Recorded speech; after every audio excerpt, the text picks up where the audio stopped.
Now, the Judiciary has hosted the third regional symposium on greening judiciaries in Africa.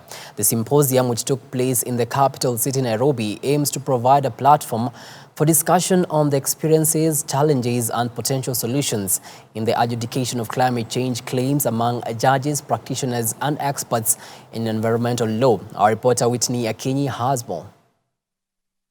Amidst the unprecedented challenges posed by climate change in Kenya and generally Africa, delegates and environment law experts and practitioners have convened in Nairobi for a 3-day symposium aimed at inspiring and empowering judiciaries across Africa to champion environmental justice within their respective jurisdictions. Gracing the event was the President William Samoei Ruto, who called on African countries to make concerted efforts in order to win the war on climate change. African livelihood, security and development is in danger and will remain at stake unless we collectively wage aggressive combat to reverse the situation through policies and other institutional action to implement mitigation, enhance adaptation, and build resilience. While at it, the president noted that the looming climate disaster is particularly tragic for Africa, which is entering a new path of peace and prosperity. He added that despite the fact that Africa is focused on tackling poverty and inequality, the path of pollution is not an option. The looming climate disaster is particularly tragic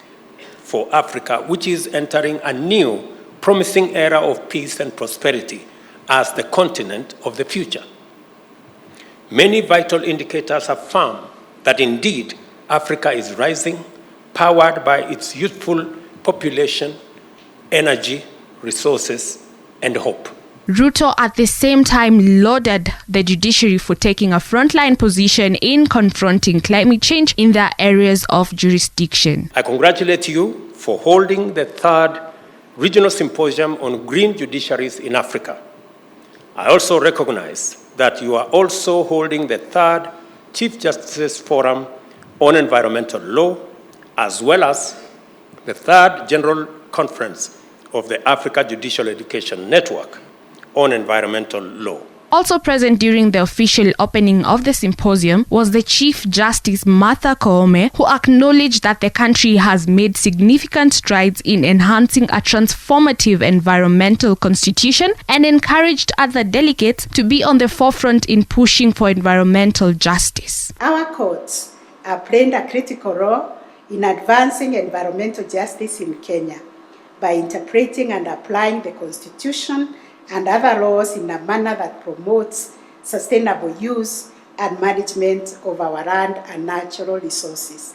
But moving forward from this symposium, we are saying we need to work with everybody else. The conference is a hybrid symposium that incorporates the Chief Justices Forum on Environmental Law session, plenary sessions, and the Adrenal General Conference, bringing together 27 Chief Justices, mostly drawn from African countries, as well as judges, judicial officers, judicial educators, head of judicial education institutions, practitioners, and experts from the continent and beyond to deliberate on climate change in Africa. Reporting for Hope TV Newswatch, I am Whitney Akinyi.